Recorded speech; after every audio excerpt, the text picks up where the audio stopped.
인생을 위한 최소한의 생각. 오늘은 11번째 명언입니다. 닐스 보어의 명언인데요. 닐스 보어는 물리학자죠. 물리학, 물리학자고, 음,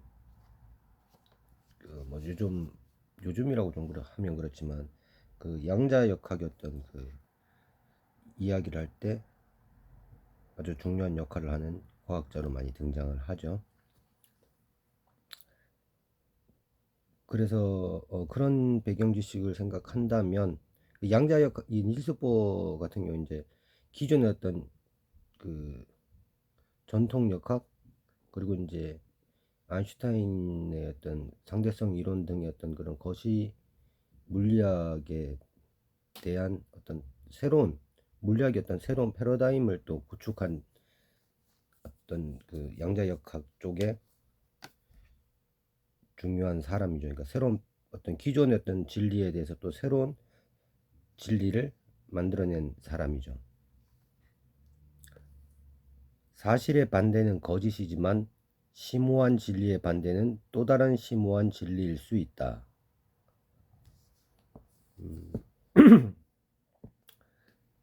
자, 저자들의 인사이트를 바로 읽어드리겠습니다. 읽어가면서 오늘은 이제 제 얘기를 같이 조금 곁들일 텐데요.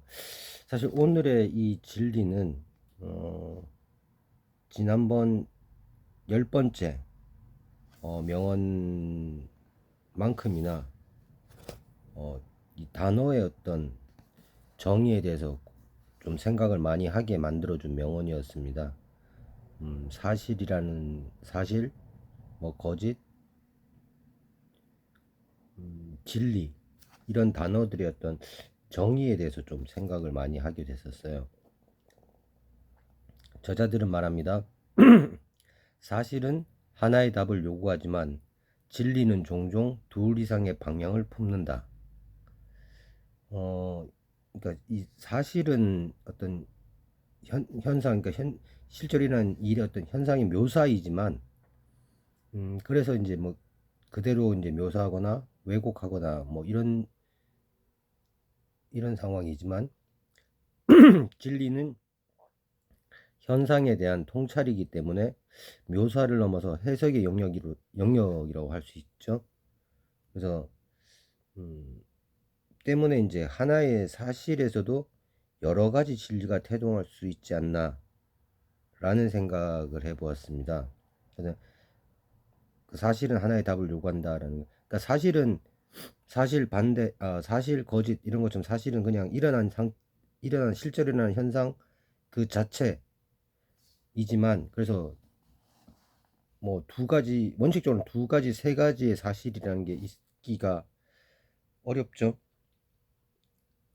하지만 진리라는 거는 어, 그 사실 그 현상에 대한 어떤 있는 그대로의 묘사라기보다는 그 현상을 통한 어떤 통찰이기 때문에, 그러니까 해석이기 때문에 하나의 사실에서도 여러 가지 진리가 태동할 수 있지 않을까, 그렇게 저는 생각을 했습니다. 이어서 작가들은 말합니다. 그래서 사실의 세계에서는 옳고 그름이 분명하지만 진리의 세계에서는 서로 모순되어 보이는 말들이 동시에 의미를 가진다. 이게 이제 앞 문장과 동일한 선상의 얘기인 거죠. 그러니까 사실세계라는 거는 있는 것 그 자체가 그냥 묘사이기 때문에 어떤 의미에서는 이제 이게 옳다, 틀렸다, 뭐 이게 심플하지만 진리의 세계라는 건 거기에 대한 통찰이기 때문에 어떤 의미에서는 하나의 사실에서도 이렇게 해석하는 사람이 있을 수 있고 저렇게 해석하는 사람이 있을 수 있고, 그리고 이제 그 각각의 그 해석들이 상호 모순되어 보이지만 또 어떤 의미에서는 동시에 어떤 큰 틀에서는 또 같은 의미를 가질 수 있다는 얘기인 거죠. 그러니까 여기서 말하는 진리라는 게 절대 불변의 어떤 종교적 진리가 아니라 가치관이나 신념, 가치 철학과 가까운 그런 의미이지 않을까라고 저는 처음에 생각을 했거든요. 근데 그 다음 저자들의 그 다음 문장이 단순한 사실이 눈앞의 현상을 설명한다면 진리는 그 현상 이면에 숨겨진 거대한 질서의 복잡성을 통째로 껴안기 때문이다. 그러니까 이 부분을 또 읽어보니 진리 그 자체를 논하는 것일 수도 있겠다라는 생각이 들었습니다. 그리고 처음에 첫 문장을 읽으면서 제가 떠올렸던 그 생각들을 사실은 이렇고 진리라는 건 이러이러하기 때문에 둘 이상의 방향성을 품는다 라고 말하지 않나 라고 생각했는데 그 뒤에 오는 이 다음 문장에서 제가 앞에 주저리 했던 얘기들을 저자분들이 다시 다 풀어주시죠. 그렇죠? 지금 이제 제 해석을 곁들이는 건 저는 이제 이 책을 읽으면서 그때그때 한 문장 한 문장에서 떠오르는 생각들을 바로바로 메모를 남기다 보니까 이렇게 뒤에 문장에서 제가 앞에 생각했던 것들을 저자들이 확인해 주거나 이렇게 부연 설명이 되는 경험을 하게 되는데, 그런 의미에서 역시 이분들의 통찰력이 당연한 얘기지만 저보다는 뛰어나기 때문에 앞에 나름대로 제가 고민하는 것들의 어떤 그런 정도의 범주는 저자들 인사이트 자체 내에서 다 해결이 되는 경우가 많더라고요. 자, 그 다음, 그래서 이제 저자들은 계속 얘기합니다. 깊은 생각일수록 단정적인 문장으로 끝나지 않는다. 한 진리를 끝까지 밀어붙이면 그 반대편에서도 또 다른 진리가 모습을 드러낸다. 여기서의 진리는 사상이나 가치관의 의미로 다시 읽히는 부분이 있습니다. 그렇죠. 그러니까 이 저자분들의 어떤, 물론 제 지금 이 영상보다는 저자분들의 어떤 직강을 더 많은 분들이 들으실 텐데, 저도 거기에서 이제 그 강의, 그 저자의 직강에서 들은 내용을 보자면, 어떠한 한 진리, 우리가 이제 진리라고 한다, 이게 진리라고 하는 표현보다는 이제 좀 수월하게 이제 가치관, 뭐 이런 신념 이런 것으로 보자면, 어떤 이제 신념이라기보다는 또 뭐 신념도 너무 막연하니까 그분들께서는 설명하기 수월하게 이제 정치적 어떤 신념을 예로 드시는 것 같던데요. 그러니까 어떠한 한 신념이나 가치관을 이렇게 극단까지 밀어붙이면 거기에 반대하는 또 다른 신념이나 가치관이 나타날 수밖에 없다는 거죠. 이게 정반합의 어떤 논리처럼요. 근데 이 어떤 처음에 나왔던 이 가치관이 절대적인 어떠한 진리인 것처럼 보이더라도 또 이거에 반해서 나오는 어떤 의견이 이 앞에 가치관이 무조건 거짓이고 부정돼야 되고 그런 개념이 아니라 이것과는 또 다른 진리가 대동된다. 그런 설명을 하시더라고요. 제가 아직 저자분들만큼의 역량은 없기 때문에 그 저자분들의 의견을 정확하게 워딩을 옮길 수는 없는데, 하여튼 그런 것처럼 저도 그 직강을 들으면서 충분히 맞는 말이다라는 부분에 수긍을 했습니다. 그래서 이 부분은 앞에 명언도 그렇지만 이번 명언은 더더군다나 뭐 제 영상을 보기 이전에 이미 그분들 영상을 먼저 봤을 확률이 높지만, 그분들의 영상을 못 보셨다면 꼭 이 부분, 이 명언에 대해서는 다시 한번 그 저자분들의 직강을 들어보셨으면 하는 생각이 있습니다. 계속해서 저자들은 말합니다. 그 모순은 언뜻 오류처럼 보일지라도 실상은 깊이에 도달했다는 명백한 신호다. 마치 수평선이 하늘과 바다라는 전혀 다른 두 세계를 동시에 품어 하나의 풍경을 완성하듯 깊은 사유는 양립할 수 없어 보이는 가치들을 유기적으로 결합하며 비로소 온전한 실체에 다가선다. 이 부분까지 읽어보면 확실히 약간의 정반합을 인정하는 시각 같죠? 저는 그렇게 느꼈습니다. 저도 큰 틀에서의 정반합을 인정하는 시각이긴 한데요.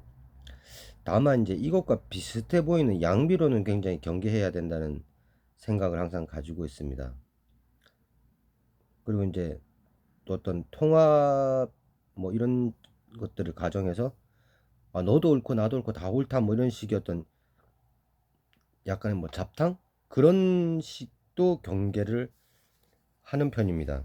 그래서 이 문장에서 저자들이 얘기하는 것처럼 그 사유를 어떤 문제에 대한 사유를 깊게 하다 보면 생각을 깊게 하다 보면은 처음에는 완전히 각각 완전히 반대쪽에 어떤 대척점에 서 있어 보이는 두 가지 생각들이 그러니까 가치들이 서로 이제 사실은 완전히 뭐 딱 짜르듯이 반대라기보다는 서로 그 각각의 사유들이 서로 영향을 끼치면서 그것들을 통합해서 이해할 때 비로소 온전한 실체에 다가갈 수 있다라는 것이지. 그러니까 이쪽의 어떤 가치, 이쪽의 가치를 다 살펴보고 서로 이렇게 영향을 주고받고 혹은 이것들을 통합하는 어떤 이 둘을 넘어서는 아우르는 어떤 통합에서 아우르는 그런 나아가는 생각들이 필요하다. 그런 것들이 옳다라는 것이지, 뭐 둘 다 틀렸다라거나, 그러니까 무조건, 그러니까 너도 틀렸고 너도 틀렸어라는 식의 어떤 양비론이나 혹은 뭐 이것도 맞고 이것도 맞고 둘 다 맞아 뭐 이런 식의 어떤 어중간한 그 잡탕론은 좀 경계를 해야 된다. 그런 생각이 들었습니다. 저자들은 이어서 말합니다. 성급한 확신은 생각을 멈추게 하지만 서로 다른 진리를 함께 견디는 태도는 사유를 한 단계 더 성숙하게 만든다. 진리에 가까워질수록 정답을 선택하려 하기보다 서로 다른 답들이 공존할 수 있음을 받아들일 수 있게 된다. 진리라는 게 하나의 답이 아니라 하나의 공식과 같아서 진리 하나에서 수많은 문제풀이가 가능하지 않나 라는 생각을 해보았습니다. 그래서 그러니까 진리라는 게 마치 이제 진리는 하나의 답처럼, 그러니까 정해진 하나의 답처럼 이게 정답이야, 그게 어떤 진리다라고 진리의 속성이라고 생각할 수 있지만, 저는 오히려 진리라는 건 어찌 보면 일종의 공식과도 같아서 그렇지 않습니까? 어떤 수학 공식이나 과학 공식이라는 게 어느 그 기간까지는 말 그대로 그 계산식이 통하는 시절까지는 그 공식이 절대적인 게 맞지만, 또 어떠한 다른 발견이나 다른 어떤 변화에 의해서 그 공식들이 수정되기도 하고 앞선 공식이 폐기되기도 하고, 뭐 과학계에서는 흔히 있는 일이지 않습니까? 그런 것처럼 진리라는 것도 어, 처음에도 제가 이제 계속 누차 말씀드리지만 어떤 뭐 종교적인 혹은 비유를 하자면 종교적인 진리, 어떤 삶의 철학적인 진리, 뭐 삶의 철학적인 진리도 약간 다른 얘기일 수 있겠네요. 그러니까 종교적인 진리를 제외한다면 뭐 그 종교를 가지신 분이든 저처럼 종교가 있는 분이든 없는 분이냐에 따른데 그건 또 다른 얘기긴 하겠습니다만, 일단 제 입장에서는 종교적인 진리를 제외하고 난다면, 그걸 차치하고 난다면 저희가 살아가는 이 현실 세계에서 모든 물리적인 현상을 포함해서 인간 세상을 인간 세상에서 실제로 작동하는 어떤 그 사회생활이라고 할까요? 인류 생활이라고 할까요? 그런 부분에서 작동하는 진리라는 것은 언제든지 변화될 수 있고 나아갈 수 있는 공식과 같이 절대로 바뀌지 않는 단 하나의 무엇은 아니라고 생각합니다. 그래서 저자들의 뭐 마지막 인사이트를 보자면 그 인식 속에서 이제 그 인식이라는 거는 이제 서로 다른 그런 답들이 공존할 수 있음이겠죠. 그 인식 속에서 사고는 다치지 않고 계속 살아 움직인다. 상반된 가치들이 내면에서 격렬하게 충돌하고 화해하는 그 팽팽한 소란함이야말로 한 인간의 정신이 박제가 되지 않고 깨어있다는 가장 확실한 증거다. 사고가 멈춘다는 것은 아무 생각이 없는 것도 있지만은 하나의 획일된 생각에서 빠져나오지 못하는 것도 포함되지 않나라는 생각이 듭니다. 그러니까 깨어있는 사고라는 것이 결국은 비교나 통합이나 뭐 걸러냄이나 이런 것들이 유기적으로 작동하는 것이 아닐까, 그런 생각이 듭니다. 그래서 오늘의 이 명언은 저처럼 어떤 뭐 종교적인 어떤 신념이 있는 사람들에게 그런 종교적인 어떤 뭐 삶의 근원적인 어떤 부분을 제외하고 그 부분을 일단 차치하고, 그러니까 우리가 흔히 일반적으로 말하는 세상의 어떤 진리, 세상을 살아가는 방식, 혹은 정치적이든 사회적이든 어떤 그런 신념, 가치 체계, 이런 것들에 있어서 오직 하나의 답은 있을 수 없다. 그래서 내가 어떠한 뭐 가치관이나 해법을 지지하고 있더라도 반대되는 어떤 반대되는 것처럼 보이는 그런 가치관마저도 무작정 내 것이 진리이기 때문에 너는 진리가 아니야 라고 사실과 거짓에 대한 어떤 판가름처럼 가르기보다는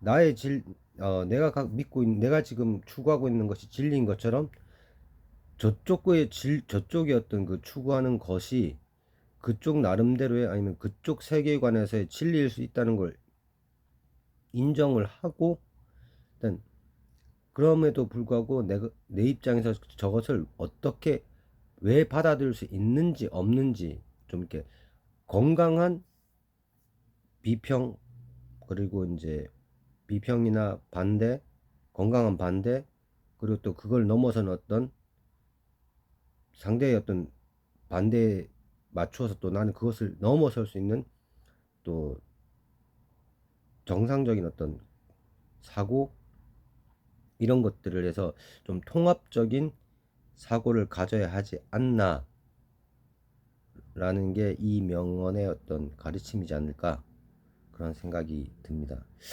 10번 명언도 그렇고 11번 명언도 그렇고, 뭐 명언이라는 게 기본적으로는 핵심적인 문장이고, 어떤 그 명언을 했던 사람들의 어떤 그 속해 있는 어떤 위치나 여러 가지 어떤 그 말이 나왔을 때 전후 사정들의 들을 알아야 그 명언의 그 명언이 하고자 하는 어떤 핵심적인 그런 것들을 알 수 있겠죠. 알 수 있을 텐데, 그럼에도 불구하고 특히나 그래서 이제 많은 명언들이 좀 어렵다면 어려울 수 있는데, 그 함축된 문장으로 표현되다 보니까 뭐 그럼에도 불구하고 저 개인적으로는 지난번 명언과 뭐 이번의 명언은 일단은 그 명언을 구성하는 단어 자체가, 단어 하나하나가 굉장히 좀 정의 내리기 쉽지 않은 단어들이어서 좀 많이 어렵게 다가왔고요. 지난번에도 말씀드린 것처럼 좀 더 많은 생각들을 해야 되는 부분, 그러니까 문장이 아닌가 싶어요. 그래서 지금은 저 나름대로 뭐 이런저런 생각들을 떠올렸지만, 이번 명언도 사실은 앞으로 좀 더 시간을 두고 제가 좀 더 다른 어떤 경험을 하고 생각이 쌓이고 하다 보면 또 다른 저 나름대로 해석이 생길 여지가 좀 가장 많은 명언들 중 하나가 아닌가, 그렇게 생각이 됩니다.